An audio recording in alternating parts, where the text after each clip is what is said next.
Assalamualaikum warahmatullahi wabarakatuh. Hai semuanya. Balik lagi sama aku Adi Basyedah Tenisa di Learning Journal pertemuan ke-14 mata kuliah penulisan berita dan artikel. Halo semuanya, gimana nih kabarnya?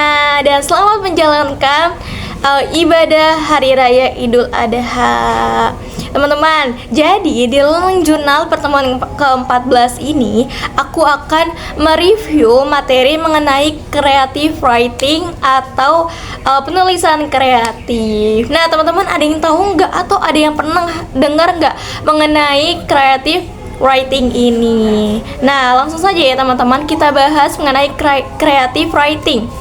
Jadi teman-teman, creative writing atau penulisan kreatif adalah suatu proses penulisan yang tidak hanya menyampaikan informasi secara faktual saja, tetapi juga ditambah dengan karakter, emosi agar dapat lebih menarik dan mengunggah para pembaca. Jadi dia creative writing ini bukan hanya menyampaikan informasi kepada publik mengenai hal-hal yang fakta saja, tetapi informasi tersebut dikemas secara lebih menarik, lebih dapat mengunggah para pembaca, yang dimana hal tersebut nih ya bisa membuat para pembaca bisa membaca informasi hingga selesai. Nah, biasanya nih ya creative writing ini digunakan dalam membuat esai, lalu dalam membuat feature dan lain sebagainya. Nah, jadi nih ya, creative writing ini merupakan suatu proses yang dimana seorang penulis ini menyampaikan suatu informasi fakta tetapi dikemas secara lebih hidup, nah, dan mudah dipahami oleh para pembaca, dan juga nih ya tidak menghilangkan aktivitas dan objektivitas dalam berita tersebut, yang dimana juga nih ya teman-teman, dalam tulisan creative writing ini menggunakan bahasa yang lebih objektif, yaitu dikemas seperti storytelling. Selanjutnya teman-teman, yaitu mengenai komponen yang ada dalam penulisan kreatif atau creative writing ini. Jadi yang pertama itu ada komponen berpikir kritis, yang dimana nih ya teman-teman, seorang penulis jika memiliki pikiran yang kritis, maka seorang penulis tersebut bisa melihat topik dari berbagai sudut pandang dan juga bisa memahami informasi secara lebih mendalam. Dengan berpikir kritis juga, seorang penulis bisa memperkuat argumen dalam penulisan beritanya. Komponen yang kedua itu adalah kepekaan emosi. Nah, teman-teman, bisa teman-teman rasakan juga ya, jikalau teman-teman membaca suatu berita yang dimana dalam berita tersebut penulis bisa menyampaikan suatu informasinya dengan menggunakan emosi atau dengan menggunakan suatu pendekatan yang lebih mengena ke kita. Nah, itu akan lebih memudahkan kita kan dalam memahami isi berita tersebut. Nah, teman-teman, kepekaan emosi ini juga merupakan suatu hal yang penting nih bagi seorang penulis dalam menulis suatu informasi atau suatu berita. Nah, kepekaan emosi ini juga memudahkan nih dalam menyampaikan suasana yang terjadi dalam berita tersebut, lalu menyampaikan emosi gitu. Karena dengan kepekaan emosi ini, feel kita atau feel seorang pembaca itu akan lebih mengena nih ketika membaca berita tersebut. Yang ketiga yaitu bakat.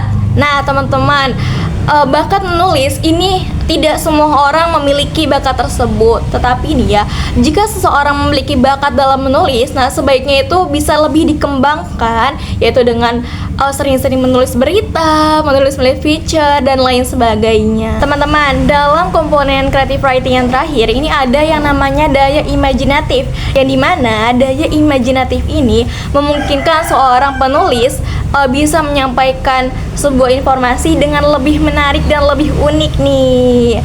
Dan daya imajinatif ini juga bisa membuat pembaca masuk ke dalam imajinasi si penulis.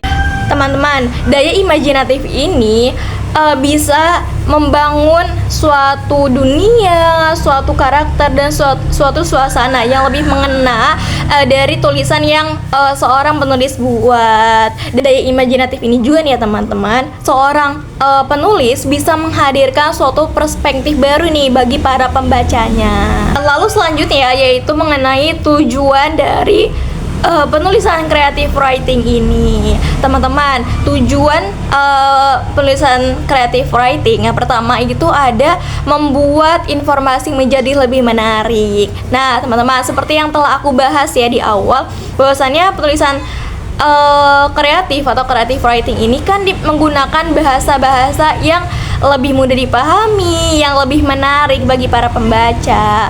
Nah, tujuannya ini kan untuk membuat para pembaca.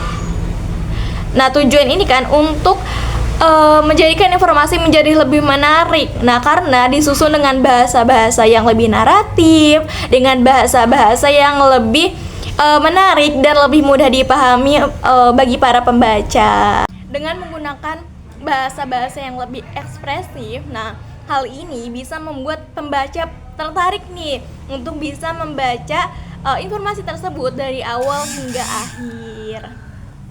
Dan yang kedua dalam creative writing ini adalah untuk melibatkan para pembaca. Nah, teman-teman, dengan teknik storytelling, nah seorang penulis ini bisa membuat seorang pembaca terlibat nih dalam tulisan yang dia tulis, yaitu bisa mengenai keterlibatan emosi. Karena yang seperti kita ketahui ya, dalam tulisan kreatif ini menggunakan bahasa-bahasa yang ekspresif. Tujuan selanjutnya itu adalah menyampaikan informasi yang fakta dengan cara yang lebih mudah dipahami. Nah, teman-teman, seperti yang sudah aku jelaskan di awal juga ya, bahwasannya creative writing ini merupakan suatu proses penulisan informasi yang fakta tetapi dikemas dengan bahasa-bahasa yang lebih mudah dipahami, sehingga para pembaca pun tidak kesulitan nih dalam memahami konteks dari tulisan berita tersebut. Dalam creative writing selanjutnya itu ada yang namanya ragam jenis creative writing. Yang pertama itu adalah profil sosok. Nah, jadi dalam profil sosok ini menceritakan seseorang yang memiliki keunikan, yang memiliki pencapaian, atau yang memiliki pengaruh nih dalam bidang-bidang tertentu, yang dimana hal tersebut juga bisa membuat seorang pembaca terinspirasi. Nah,